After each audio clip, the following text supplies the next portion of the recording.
तो जब हम नहम्याह का पुस्तक पढ़ते हैं तो वहाँ पे देखते हैं नहम्याह का पुस्तक 14 अध्याय का पहला पद में कह रहे हैं कि जब संबलत ने सुना कि यहूदी लोग शहरपनाह को बना रहे हैं तब उसने बुरा माना और बहुत रिसिया कर यहूदियों को ठट्ठों में क्या करा, उड़ाने लगा, ठट्ठों में मजाक में उड़ाने लगा। लेकिन फिर भी सारे यहूदी, सारे प्रभु के विश्वास करने वाले लोग और नहम्याह किसी को छोड़ा नहीं, उसके साथ साथ रह के। और यहाँ 16 में कहता है कि उस दिन से मेरे आधे सेवक, जब उन्होंने युद्ध करने की, हानि करने की सोची जो शहरपनाह बना रहे हैं उनके लिए, तब यहाँ नहम्याह ने क्या किया कि उस दिन से मेरे आधे सेवक तो उसके काम में लगे रहे और आधे बर्छियों, तलवारों, धनुषों और झिलमों को धारण किए रहते थे और यहूदियों के सारे घराने के पीछे हाकिम रहा करते थे।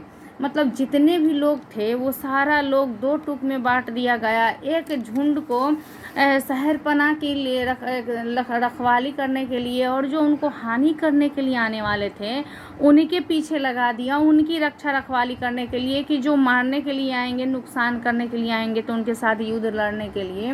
और आधे जो है उन्होंने शहरपनाह को बनाने में लगा दिया अपने समय को, अपने मन को। और यहाँ लिखा है 17 में कि शहरपनाह के बनाने वालों और बोझ के ढोने वालों दोनों भार उठाते थे। मतलब जो शहरपनाह को बनाने वाले थे और जो बोझा को ढोने वाले लोग थे, दोनों भार उठाते थे। अर्थात एक हाथ से काम करते थे और दूसरे हाथ से हथियार पकड़े रहते थे। मतलब उस समय के लोग के अंदर इतनी जिम्मेवारी, इतनी वफादारी, परमेश्वर के प्रति इतना श्रद्धा और विश्वास और प्रेम था कि जो दिया गया शहरपनाह है, जो ढाया गया शहरपनाह है, जो नहम्याह दास के द्वारा जो बनाने की तैयारी की थी, उनमें सारे लोग एकजुट होकर के, एक मन होकर के परमेश्वर के शहरपनाह को बनाने के लिए खड़ा हो गया। यहाँ जब हम देखते हैं तो हमें पता चलता है कि उनके अंदर कितना मिल्लत था, कितना मतलब एक उमंग थी उस शहरपनाह को बनाने के लिए। और उनके अंदर ये नहीं था कि ये मेरा है, ये तेरा है,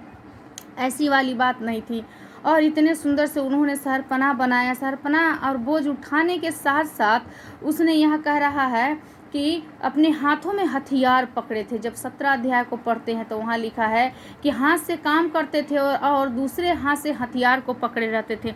मतलब कितनी दुख, कितनी कठिनाइयों का सामना उन्हें करना पड़ता था कि एक हाथ से तो वो बोझा ढोते थे, एक हाथ से तो वो जैसे गिट्टी, बालू, सीमेंट या जो भी पदार्थ उस समय यूज किया गया हो उस सामान को ढोते थे, और दूसरे हाथ से वो तैनात होकर, मतलब चौकसी के साथ काम करते थे। वो तलवार को थामे रहते थे।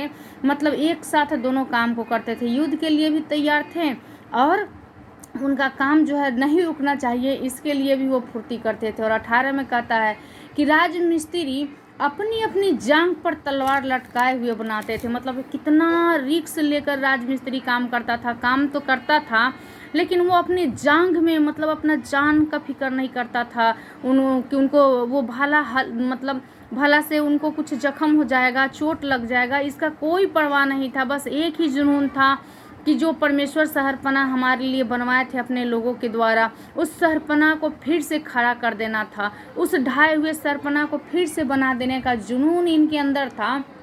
इसलिए राजमिस्त्री अपनी अपनी जांघ पर तलवार लटका कर वो क्या करते थे, बनाते थे, अपने काम को पूरा करते थे। और आगे लिखा है कि नरसिंगा का फूंकने वाला मेरे पास रहता था, इसलिए मैंने रईसों, हाकिमों और सब लोगों से कहा, काम तो बड़ा और फैला हुआ है और हम लोग शहरपनाह पर अलग अलग एक दूसरे से दूर रहते हैं, इसलिए जिधर से नरसिंगा तुम्हें सुनाई दे उधर ही हमारे पास इकट्ठे हो जाना, हमारा परमेश्वर हमारी ओर से लड़ेगा। हालेलुया, परमेश्वर का नाम का महिमा हो। मतलब यहाँ नहम्याह जो है सारे लोगों को ट्रेनिंग भी दे रहा है, वो टेंड भी कर रहा है लोगों को, है कि नहीं। और सारे लोग उसके बात के अनुसार, वो जो ट्रेनिंग दे रहा था चौकसी रहने का, वो ट्रेनिंग दे रहा था, वो बता रहा था परमेश्वर के विषय में। एक तो परमेश्वर के काम को पूरा कर रहा था, दूसरा वो बता रहा था चौकसी के साथ रहो और डरो मत, क्योंकि हमारी लड़ाई जो है वो लड़ने वाला हमारा परमेश्वर है।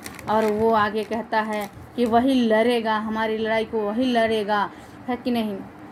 आज हम थोड़ा सा दुख, परेशानी या सेवकाई में थोड़ी सी दौड़ भाग ज़्यादा हो जाने के कारण तुरंत थक जाते हैं, हमारा मन नहीं होता फील्ड में जाने का, हमारा मन नहीं होता परमेश्वर के लिए कुछ करने का। लेकिन मेरे प्यारों, जब हम नहम्याह के जीवन को देखते हैं, वो शहरपनाह को देख के रोया था। जब हम पहला अध्याय को पढ़ते हैं तो हमें पता चलता है कि नहम्याह के दिल में कितना तकलीफ शहरपनाह के प्रति हुआ था कि वो रोया था। और राजा के सामने जा कर के वो प्रार्थना करके राजा के सामने गया, और वहाँ जाने के साथ राजा उसके मन को, उदासी को जाना, और उन्होंने इससे पूछा कि तुम क्या चाहते हो।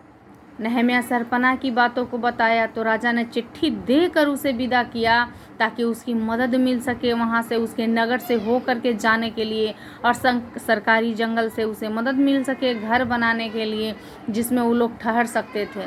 तो इस प्रकार जब हम कमर बांध के काम करते हैं, जब परमेश्वर पे भरोसा रखते हैं और परमेश्वर के नाम से करते हैं, कुछ भी करो, परमेश्वर का वचन बोलता है कि कुछ भी करो सब परमेश्वर के लिए करो, और विश्वास से हमें करना चाहिए कि हम जो भी दौड़ लगा रहे हैं वो परमेश्वर के राज के लिए। हमारी दौड़ संसारिक नहीं है, हमारी दौड़ जो है आत्मिक दौड़ है, शारीरिक भी नहीं है, संसारिक भी नहीं है, वो स्वर्गीय दौड़ है और आत्मिक दौड़ है।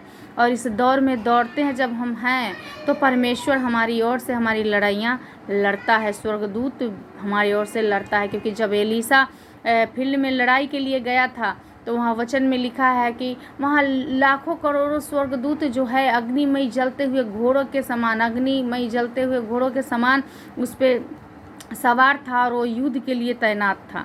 लेकिन देखने के लिए आंखें चाहिए था। तो एलीशा ने जब प्रार्थना किया तो सबकी आंखें खुल गई, और सारे प्रजा के लोग जो हैं उस चारों ओर जो घिरा हुआ स्वर्गदूत था उसको देखने पाए थे। तो मेरे प्यारों, आज भी परमेश्वर करने वाले हैं, हमारे चारों ओर उनका स्वर्गदूत का पहरा है। तो परमेश्वर वचन के साथ आपको आशीष करे।